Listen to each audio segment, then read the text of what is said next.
Hey everyone, thanks for watching. This is a quick do-it-yourself boost leak tester that you can do for about 40 bucks from Lowe's. Just gonna go real quick through all the products and do a quick assembly. Some of it I can't assemble now. I have already assembled and I cannot take apart because it will degrade the seal that I've already created. So first off, I'm gonna start with the air pressure regulator. You can get this for about $15 after tax from Lowe's. It's got a turn knob so you can adjust how much PSI that you want to go along with a gauge to be able to pressurize the system.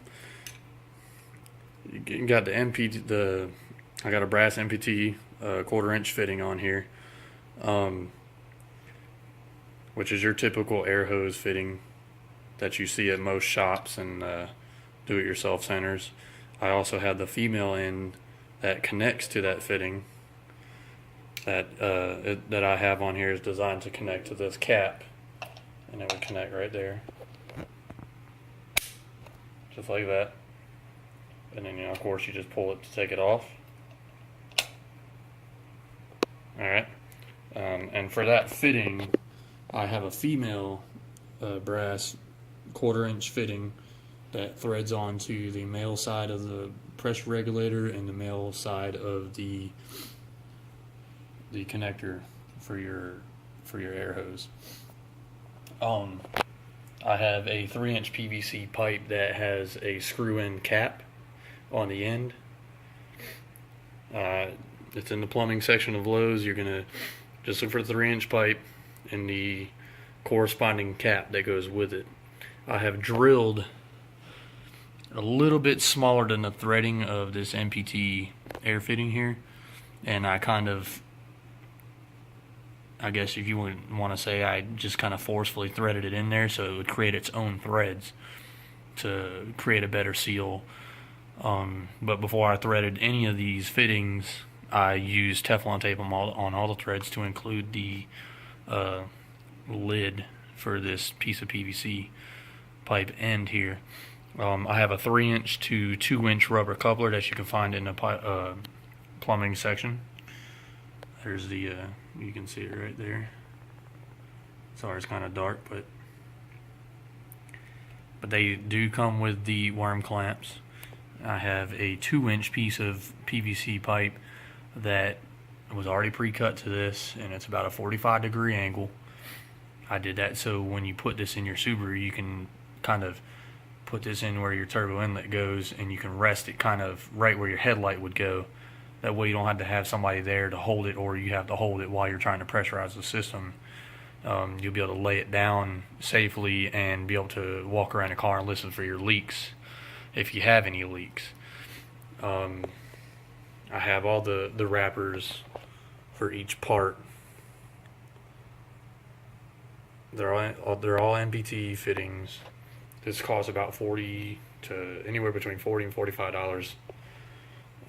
Each store location has different prices. Some of the prices are about the same. I'm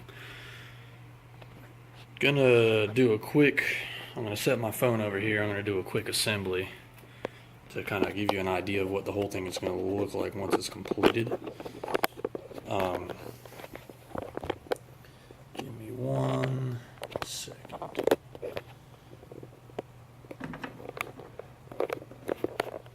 You know what? I'm just gonna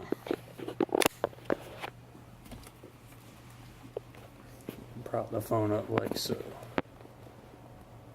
Alright. So I'm gonna take the 3-inch coupler and the 3-inch PVC pipe.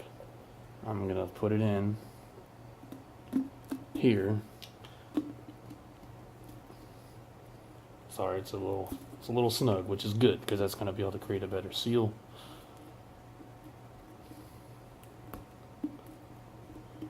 And push it all the way up to the lip, and you'll be able to get a better seal that way. I'm using a Gerber, but you would use your typical flathead screwdriver to make sure that your worm clamp is completely tightened down in all the right locations. And make sure that you do a good snug worm clamp, but don't over tighten it, because when you over tighten these things, they tend to pop off under pressure. And me personally, I would try to find a T-bolt clamp, just because it would probably be a lot stronger. I don't really trust worm clamps from Lowe's, just because they're not designed to handle the amount of pressure that we typically use on boosted vehicles. So just make sure that it's nice and snug. Alright, so you have that, and this is the angle that it would be put in. Right there. You would have your turbo inlet that you would plug this end up here. You would tighten the hose clamp around that. And then you would take your pressure regulator and you would plug it onto here. I have one that is real easy to plug up. You just push it on there. You don't have to pull it back anymore or anything like that. So the whole system, when it's plugged up, is going to look like that. Then you would take your air compressor hose and you would plug it up to this side. And once it's hooked up and everything, you would turn this little knob while looking at the dial until you reach 20 psi. Or your designated PSI. I mean, if you have a system that can handle more than 20 PSI, then go ahead and do at your own risk. Put in what you can put in there. But I recommend for most vehicles that are stock or anything 20G or smaller, I would recommend staying with just about 20 psi. And that's if you even need to go up to 20 psi. You might find your leak before you even reach 20 psi. But slowly turn the dial to make sure that you are slowly increasing air pressure. That way you don't blow anything off. Be wary of anything popping off, because obviously when you pressurize a system, you got to worry about things popping, and seals popping, vacuum hoses popping, pipes popping, like your intercooler pipes and whatnot. So just make sure that you are able to keep the area free of other people that don't need to be standing there, because it is still a risk of injury when you pressurize the system. And just understand that this is a do-it-yourself project. I or anybody else that has come up with any of these products to be able to do these things at home are not liable for any injuries that may cause or damage that they can cause to your vehicle. Do it at your own risk. And I'm going to zoom in over here on the receipt so you can get a general price and the products that I paid for. Focus it up for you in 1 second. There we go. I spent $38.94. I'm in the military, so I got a military discount, but on average you should be spending about $42 to $43. And total assembly, if you have a drill with drill bits, you should be able to put this whole thing together in less than 15 minutes.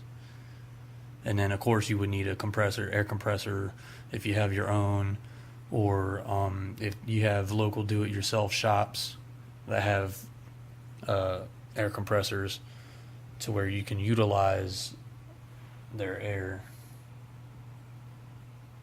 And just make sure that you use Teflon tape on all the threadings, on everything that you can, just to help verify the seal. And I hope you guys enjoy. Just remember that you do this at your own risk of you and other people and your vehicle. Thanks for watching.